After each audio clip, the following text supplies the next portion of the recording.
Imagine walking through an empty field and stumbling upon a single, highly intricate mechanical gear.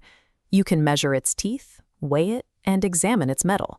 But staring at this one piece in isolation tells you nothing about the machine it belongs to or the purpose it was built for.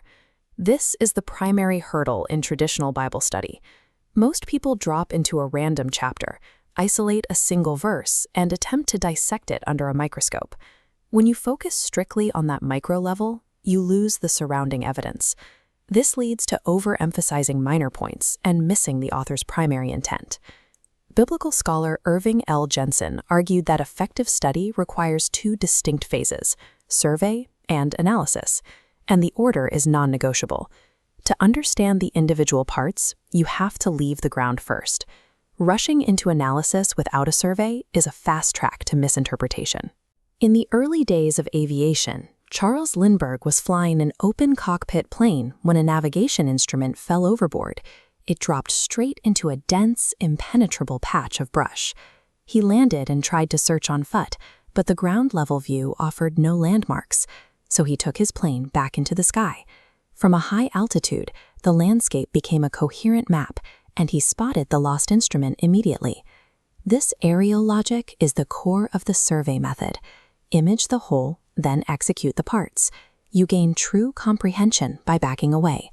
Before interpreting a single sentence, you need a panoramic overview of the book's entire structure. Stage 1 is the skyscraper view. You scan the entire book in a single sitting at maximum altitude. You don't linger on difficult verses, you keep your momentum. In this fast scan, you are capturing the general atmosphere or tone of the writing.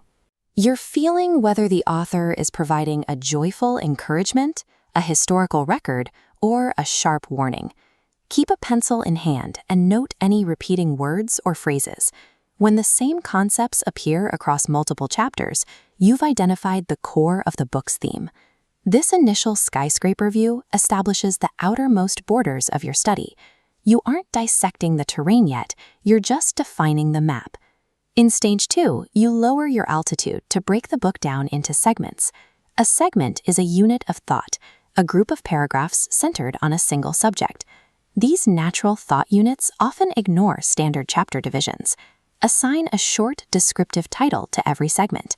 This forces you to identify the primary action or subject of each section.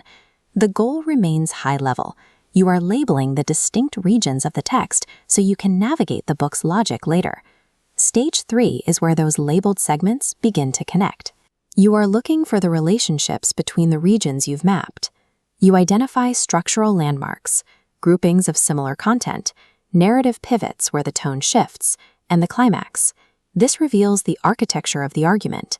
You are discovering not just what the author said, but the specific structural path used to communicate it. This framework shows the intentional logic connecting every word in the book. These 3 stages provide the perspective needed to interpret the details accurately. You've moved from obscurity to sight. This funnel represents the standard flow of biblical study. It begins with a wide foundation of observation, seeing what is there, before moving into interpretation and finally application. The survey method is the primary tool for that foundation of observation. Only after completing this panoramic process is it safe to land the helicopter and begin the detailed work of analysis.